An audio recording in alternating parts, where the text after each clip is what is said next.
سلطان صلاح الدین ایوبی کا قول ہے کہ اگر حالت جنگ میں کوئی شخص اپنی فوج، اپنے اداروں، اپنے ملک کے خلاف بات کرتا ہے تو وہ غدار ہے، وہ محب وطن نہیں ہو سکتا۔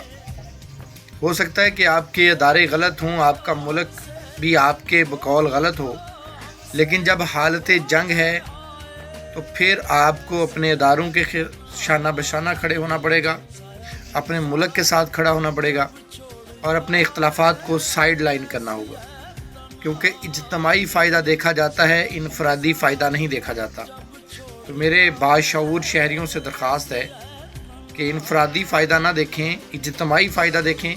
ملک ہے تو یہ لڑائیاں بعد میں بھی ہوتی رہیں گی، اگر یہ ملک نہ رہا تو پھر یہ لڑائیاں بعد میں نہیں ہوں گی۔ اس لیے پاکستانی بن کر سوچیں، کسی پارٹی کے اعلیٰ کار بن کے نہ سوچیں۔ پاکستان زندہ باد۔